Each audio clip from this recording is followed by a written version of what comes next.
प्रदेश की लोकसभा सीटों को लेकर इंडिया गठबंधन के सहयोगी दलों के बीच सीट शेयरिंग फॉर्मूला तय नहीं हो पाया है। इस बीच समाजवादी पार्टी के अध्यक्ष अखिलेश यादव ने लोकसभा चुनाव 2024 के लिए सोमवार को 11 उम्मीदवारों की नई लिस्ट जारी की है। इस लिस्ट से साफ है कि राष्ट्रीय लोकदल के साथ उनका कोई गठबंधन नहीं बचा है। यह वो सीटें हैं जिनको सपा गठबंधन के तहत आरएलडी को देने वाली थी। अखिलेश यादव इससे पहले भी इंडिया गठबंधन से बिना सीट शेयरिंग के फॉर्मूले के सीटों को लेकर ऐलान करते रहे हैं। इसके साथ ही सोमवार को अमेठी में राहुल गांधी की भारत जोड़ो न्याय यात्रा में शामिल नहीं होना भी बड़े संकेत दे रहा है।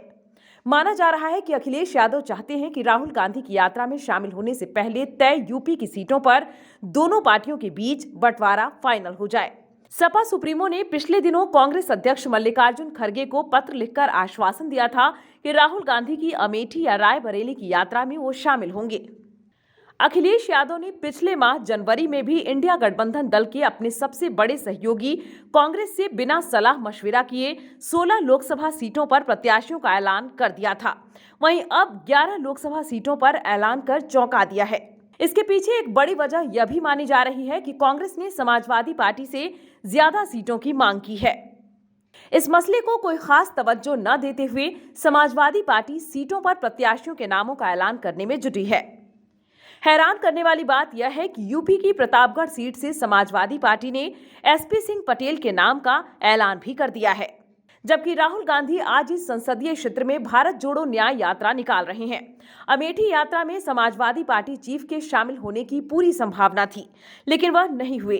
सियासी जानकारों का मानना है कि यूपी में सपा अपना दबदबा कांग्रेस को इस तरह से दिखाना चाह रही है। सीट शेयरिंग के मुद्दे पर समाजवादी पार्टी कांग्रेस को बता देना चाहती है कि यहां पर उसका पूरा दबदबा है।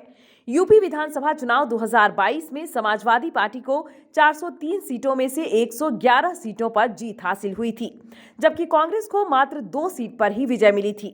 वहीं बहुजन समाज पार्टी सिर्फ 1 सीट पर ही जीत पाई थी।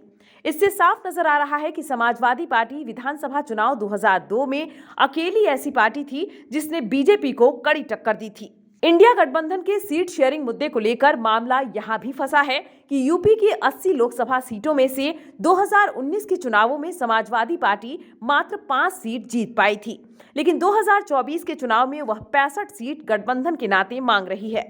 वहीं 1 सीट पर जीत हासिल करने वाली कांग्रेस 25 सीटों पर दावेदारी ठोक रही है।